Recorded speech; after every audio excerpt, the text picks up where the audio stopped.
ஸ்ரீமதே ராமானுஜாய நமஹா. தாசரதி. தாசரதி என்றால் தசரத சக்கரவர்த்தியின் புதல்வன் என்று பொருள். இந்த திருநாமத்தை குறித்த ஆழ்வார்களின் அனுபவங்களை பார்க்கலாம். தாசரதி தன்மையை பாடிப்பற என்று ராமன் மேல் பக்தி கொண்ட ஒரு பெண் கூறுவதாக காட்டுகிறார் பெரியாழ்வார். அதை சுவாமி மணவாள மாமுனிகள் சிவதனுசை முறித்து சீத்தையை மனம் புரிந்து ராமன் மிதிலையிலிருந்து அயோத்தியை நோக்கி வந்து கொண்டிருந்தான். சிவதனுசை ராமன் முறித்ததை கேள்விப்பட்ட பரசுராமன் வழியிலே கோபத்துடன் வந்து எதிர்த்தார். அவரை கண்டு வணங்கிய தசரத சக்கரவர்த்தி அவரிடம் அடிபணிந்து ராமனிடம் கோபம் கொள்ளாமல் இருக்க வேண்டினார். அதை மதியாத பரசுராமன் ராமனிடம் சென்று, ஏற்கனவே இற்றுப்போன சிவதனுசை உடைத்ததனால் கர்வம் கொண்டிருக்கிறாய். என்னுடைய இந்த விஷ்ணு தனுசை உன்னால் வளைக்க முடியுமா பார்ப்போம் என்றார். உடனே ராமன் அதை வாங்கி எளிதில் வளைத்து நானேற்றி அம்பு தொடுத்து, இந்த அம்பிற்கு என்ன இலக்கு என்று கேட்க பரசுராமன் அதற்கு தன்னுடைய தவபலம் முழுவதையும் கொடுத்தார். அதனால் ராமன் பரசுராமனை கொல்லாமல் அவருடைய தவத்தை மட்டும் எடுத்துக்கொண்டு அயோத்திக்கு திரும்பினான். ராமனுடைய இந்த தன்மையை போற்றி பாடுவோம் என்று விளக்குகிறார்.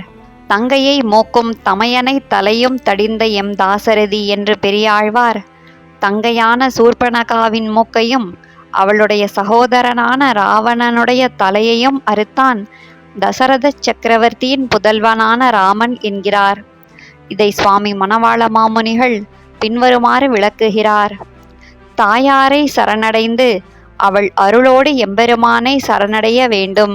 இதுவே முறை. ஆனால் சூர்பனகை ராமன் வேண்டுமென்று அதற்காக சீதையை கொல்ல நினைத்தாள். ராவணன் ராமனை வெறுத்து சீதையை ஆசைப்பட்டான். இவ்வாறு முறைகெட ஆசைப்பட்ட இவர்கள் இருவரும் தண்டனையை பெற்றார்கள். சனகன் திருமருகா தாசரதி என்று குலசேகர ஆழ்வார் பெரும் புகழை உடைய ஜனக மகாராஜாவுக்கு மருமகனானவன் ராமன். அவ்வாறு ஜனகனோடு உறவு ஏற்படுவதற்கு தகுந்த பிறப்பை உடையவன். தசரத சக்கரவர்த்தியின் மகனாக பிறந்தவன் என்கிறார். இவனே அரசன் என்று காட்டக்கூடிய மாலையுடன் கூடிய கிரீடத்தை அணிந்தவன் சக்கரவர்த்தி திருமகனான ராமன் என்பதனால் அவனை தாராளும் நீள்முடி எம் தாசரதி என்கிறார் குலசேகர ஆழ்வார்.